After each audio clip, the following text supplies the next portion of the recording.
Assalamualaikum warahmatullahi wabarakatuh. Kami dari kelompok Human Resource Management Group akan menjelaskan atau mereview mengenai aplikasi Trello. Dan izin memperkenalkan diri, saya Jian Afriansah. Kemudian dengan 3 rekan teman saya, yaitu Almira Zafira Alami, Desti Ara Rizky Ramadanti, dan Rika Oktanabela. Baik, untuk slide pertama yang akan dijelaskan oleh saya sendiri. Dan aplikasi yang akan kami review adalah aplikasi Trello.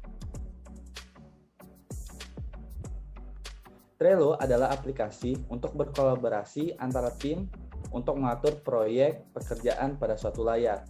Trello ini bisa dibilang sebagai to-do list online dengan fitur yang lebih lengkap dan sangat user-friendly untuk digunakan kolaborasi antar tim. Jadi, tidak perlu ketemu tatap muka. Dengan Trello, komunikasi antar tim bisa dilakukan dalam satu layar. Dengan Trello, semua orang di proyek tersebut bisa tahu apa yang sedang dikerjakan, siapa yang mengerjakannya, dan sudah sejauh mana ia mengerjakannya. Kemudian, slide selanjutnya yaitu adalah membahas mengenai fitur-fitur utama dari aplikasi Trello. Yang pertama yaitu adalah boards. Dapat dilihat pada slide, itu adalah boards dari tampilan aplikasi Trello. Boards akan menunjukkan proyek yang sedang dikerjakan secara lengkap dengan berbagai informasi di dalamnya. Semua orang yang bergabung ke dalam proyek tersebut bisa melihat apa yang ada di board. Kemudian cards. Cards adalah komponen terpenting di dalam board. Di Trello adalah cards. Cards ini berguna untuk menampilkan tugas dan ide-ide. Biasanya ini berisi hal yang harus dikerjakan atau to-do list dari hal-hal yang akan dikerjakan nanti. Kemudian slide selanjutnya akan dijelaskan oleh rekan saya yaitu adalah Desti Ara Rizky Ramadanti. Para Desti Ara Rizky Ramadanti dipersilakan. Fitur selanjutnya itu list. Dapat dilihat di bawahnya. List ini merupakan wadah bagi cards agar rapi sesuai perkembangan proyek yang sedang berjalan. Dengan kata lain, list ini berfungsi selayaknya workflow, di mana tiap list yang dibuat bisa dikategorikan sebagai to do, doing, atau done. Dan fitur utama yang terakhir yaitu menu. Gambarnya bisa lihat di samping kanan. Di bagian kanan boards Trello terdapat menu. Menu ini adalah pusat pengaturan dari boards. Dalam menu bisa mengatur anggota tim, filter cards, atau sekedar melihat riwayat anggota dari aktivitasnya.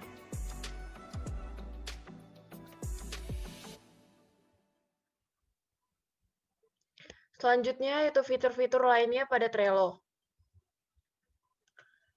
Yang pertama ada label. Label adalah fitur yang terdapat pada card. Label ini bisa diberi warna yang berbeda-beda. Nantinya, setiap warna bisa membedakan mana pekerjaan yang menjadi prioritas untuk segera diselesaikan.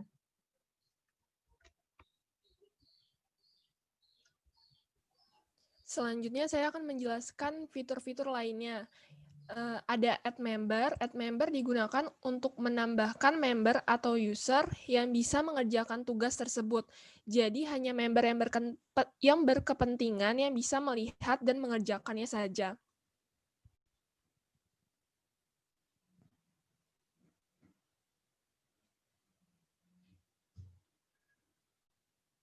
Selanjutnya ada due date. Due date atau lebih mudahnya disebut deadline. Jadi setiap card bisa diatur sampai kapan harus batas waktu terakhir dikerjakan.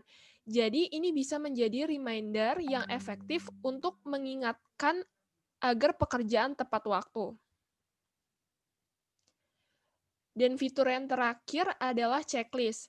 Ketika dalam satu card terdapat banyak pekerjaan yang mengharuskan untuk dipecah-pecah menjadi bagian yang lebih kecil, maka menggunakan fitur checklist. Ini sangat berguna untuk memberdayakan mana pekerjaan yang sudah selesai dan mana pekerjaan yang belum dikerjakan. Ada juga attachment. Trello juga memungkinkan untuk attachment file pekerjaan. Tersedia upload langsung dari komputer, Google Drive, Dropbox, OneDrive, dan Box. Ada juga fitur untuk attach berupa link sehingga bisa dicek secara langsung oleh para pengguna.